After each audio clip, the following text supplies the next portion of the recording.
guys, how's it going? So today I'm planting up a couple of containers with fall color, and I'm super excited because I usually don't get my hands on plants like this earlier on in the season.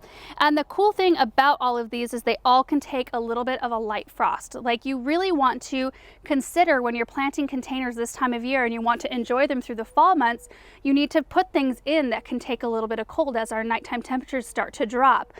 So it's really tempting to want to put in like coleus and sweet potato vine into fall containers because they have such beautiful colors, and most often, you know, you can find them in like fall tones, reds and oranges and things like that, but they can't take very much cold and they start looking bad really quickly when the temperatures drop. So I really just wanted to show you these plants as great options for that. So I've actually got two of these containers. One's on the ground. This is a little bit different than what I typically choose for containers because usually I go for kind of natural colors, but something about this mix, kind of that rust with this like light teal, really looks good. I think they're opposites, aren't they, on the color wheel, like orange and blue. I really like fall arrangements in these containers. I got these last year. So the first thing I'm going to do is I'm going to run my drip tubing. We're going to put these, I think, in an opening that goes to Versailles, like right on the end of the boxwood hedges, and I can tap into the drip system that runs to those. So I just run a length right under the pot like this, and then I can use this length. I'm going to give myself a little bit more than I think I'm going to need. We'll use this to tap into our 1/2-inch drip tubing that runs in that flower bed, and then I'm just going to cut it here if I can get these open. There we go. And that's also a little bit more than I need. But when I'm all done planting, I'll make a cut and probably put 2 half-gallon-per-hour emitters in this container. So now I need to do soil, which I've got down here. Okay.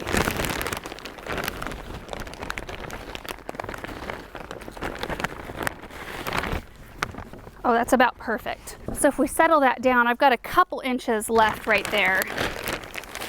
Then we're going to add in our slow release fertilizer. And this stuff slowly feeds the roots of your plants for like 6 to 8 weeks. It's activated by heat, so it should start feeding right away because we're nice and warm out right now. And all these plants do really well in full sun, a lot of heat. Most of them are drought tolerant, like I think these 3 front ones are more drought tolerant, and none of them need to be deadheaded. So this is going to be an incredibly low maintenance container. Okay, so I'm going to start with my centerpiece first, and this is going to look a little bit small. Everything will right in the very beginning.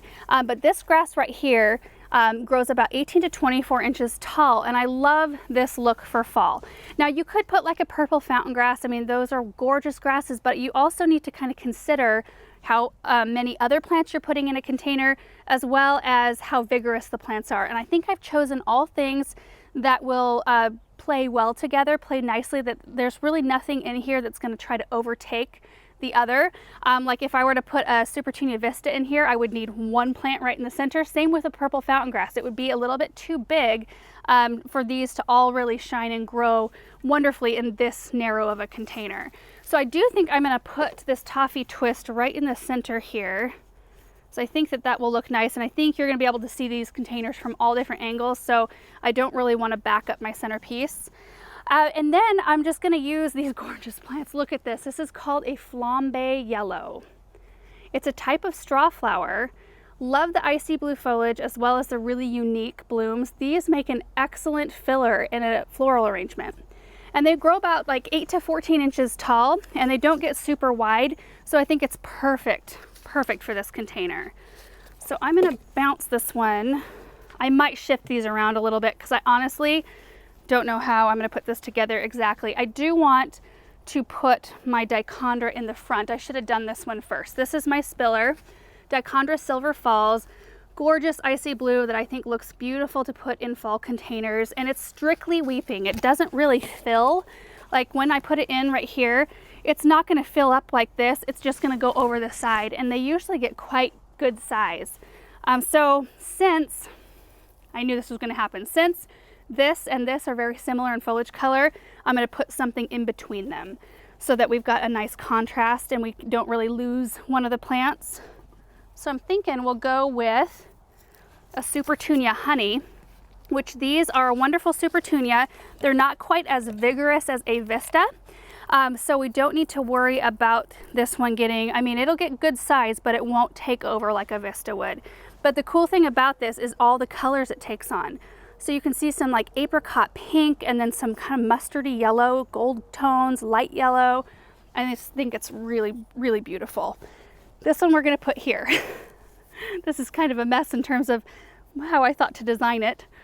Okay, now on this side, I'm gonna use, this is called a Campfire Flame Bidens. This one also grows about 8 to 14, let me double check, yep, 8 to 14 inches. Beautiful fall colors right there. And this will be a nice filler. Let's see, where do I wanna put this one? Maybe on the back side right here. Gosh, you can't really lose. All of these are such pretty plants. So I'm just making sure because I kind of have 2 yellow tone plants. Those are opposite. My 2 orange tone plants will be opposite. And then my 2 blue foliage plants will be separated. Whoop, that's kind of what I'm going for here. This is Super Belle's Tangerine Punch right here.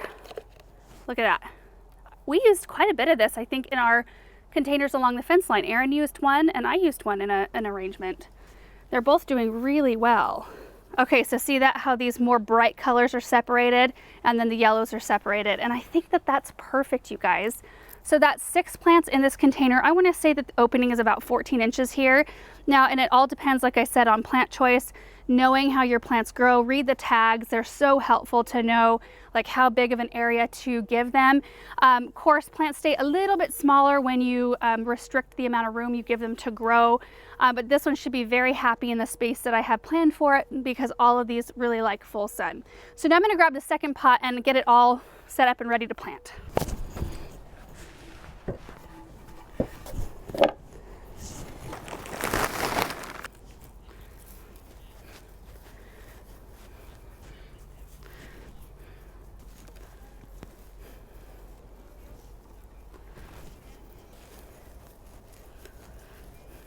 I really love these. It always makes me so happy to start planting anything that hints toward fall and a little bit of cooler temperatures, and the fact that I get to watch these grow on through the rest of the summer, and they will be absolutely glorious by the time fall rolls around and I want to put some pumpkins next to them. They'll be like fully grown.